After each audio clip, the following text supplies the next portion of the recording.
Hi, and welcome back to the Business Career College video series. This is Jason Watt. In this video, we're going to be looking at some more detail around the Canada Pension Plan.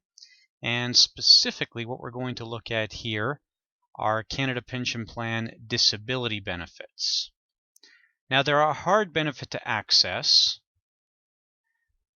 but we do have to have some awareness of them. And one of the reasons we have to have some awareness of them, a lot of people are going to count on these and really have no idea just how difficult they are to collect. So that's the first thing we're going to look at, is our definition of disability here. So first off, you must be a contributor. You must be a CPP contributor in order to collect these benefits. And we define you as being a CPP contributor if you have earned 10% of YMPE in, we're going to look for 4 of the past 6 years. There's a little bit of a provision here for people who have a very long contributory period. If you have somebody who has a greater than 25-year contributory period, then you only have to have contributed in 3 of the past 5 years. That's a pretty narrow exception, but it will apply in some cases. And 10% of YMPE is not a huge amount of earnings. That's YMPE is typically, it's been historically for the last few years anyways, around $50,000 a year. So you're looking at least $5,000 of annual income, roughly, to qualify. But the really restrictive part here is not having contributed. It's that your definition has to be, or your disability has to be defined as being both severe and prolonged. So severe means that you're probably never going to recover, that you're probably unable to work as a direct result of your disability, and prolonged means that you're never going to recover. Now, there have been some administrative changes to Canada Pension Plan in recent years, and there is the potential here for somebody who has a serious disability, but one from which recovery might be possible, to still collect this benefit, but it's going to be difficult. Now, once you do qualify for this benefit, there is going to be a waiting period or an elimination period. So you have a 4-month elimination period, or 17 weeks or 121 days. It is possible to collect CPP disability benefits in arrears to a fairly substantial extent, actually. I've heard of instances of up to 7 years. So if you do end up qualifying retroactively, it may be possible to get some CPP benefits retroactively. The benefit period, so your CPP disability benefit ends when the earlier of any of the following events happen. When you get to age 65, and that's when your normal CPP retirement benefit would kick in, or when you're no longer disabled,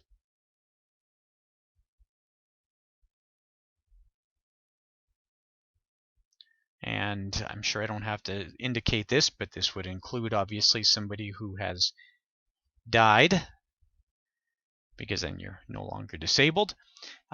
If you do choose to start your CPP retirement benefit, which would be a really weird decision, I'll show you in a moment here, that mathematically there's no circumstance under which you would be beneficial to take your CPP retirement benefit early. But the idea here is we don't want somebody collecting their CPP retirement benefit before age 65 and getting their CPP disability benefit. So we have to have a rule to prevent that. So now, how much is the benefit? The benefit is going to have a flat amount. This is right around $450. For 2013, the amount is $453.52. And then we're going to take 75% of your projected benefit. So of whatever your retirement benefit would be, so you have to go through and do the retirement benefit calculation, just like we did in an earlier video. So let's say that the orange person we used earlier, that's the person where we had adjusted their CPP retirement benefits based on having had some kids and so forth. So let's say that person becomes disabled, well, they would have a benefit of $453.52 for 2013. That amount will change in 2014, plus 75% times their $830 a month projected retirement benefit, and that would give you the CPP disability benefit. And that flat amount changes every year. This $453, it bumps up according to Consumer Price Index each year, and this person then will have a CPP benefit also that will increase with the CPI, with Consumer Price Index. That benefit will be,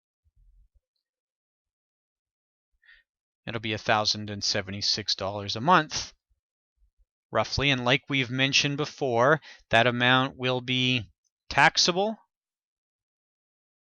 and it will be indexed to inflation.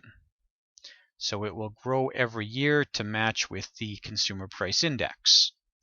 And as you can see, it's a larger benefit than what the retirement benefit alone would be, which is why it wouldn't make sense to start your retirement benefit early.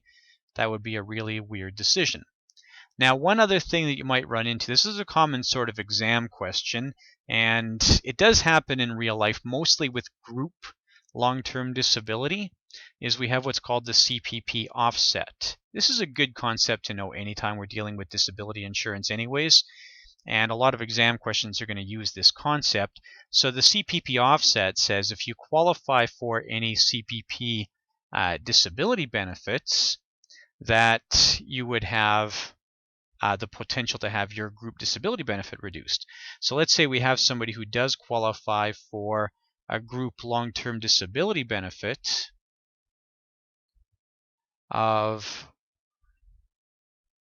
how about $2,800 a month? So after their insurer realizes that their disability is going to be fairly serious, they'll actually compel them to apply. There'll be a contractual provision here if there is a CPP offset that says you have to apply for these benefits. And now this person, let's say, does qualify for that $1,076 a month from Canada Pension Plan. So now their long-term disability benefit would be reduced. They would now have a $1,724 a month LTD benefit, or long-term disability benefit. They're still getting their full $2,800. They're just getting it from two sources now, just from the combination of their group benefits and Canada Pension Plan. It's still a total of $2,800. Now, the more astute among you might have noticed that this does mean that the $1,076 from CPP is taxable, and generally, not always, but generally their long-term disability benefit is going to be tax-free. So we have potentially swapped out a tax-free benefit for a taxable benefit, but then the reality is that if that's your only taxable income, if you only have $1,076 of taxable income in a month, that's only going to generate about $12,000 of taxable income for the year. It's not enough that you're going to pay a meaningful amount of tax, and you probably qualify for the disability tax credit, which means that you probably aren't paying any tax at all, even though it's taxable income. So those are your CPP disability benefits. There are some important things to note here. The waiting period at 4 months is quite important. The relatively limited amount of benefit, $1,076, is a little bit more than the average. The average Canada Pension Plan disability benefit in 2013 is just a little bit shy of $900. So this person does a little bit better than the average. Note that it's indexed to inflation, that it's taxable, and the difficulty, the severe and prolonged definition here, which makes it quite difficult to claim. I hope that helps. Canada Pension Plan disability benefits are quite likely and possible to be tested, so you should have some awareness of them. In a later video, we're going to look at how dependent children can also qualify. The dependent children of a disabled CPP contributor can also qualify for these benefits. Thank you very much, and enjoy your studies.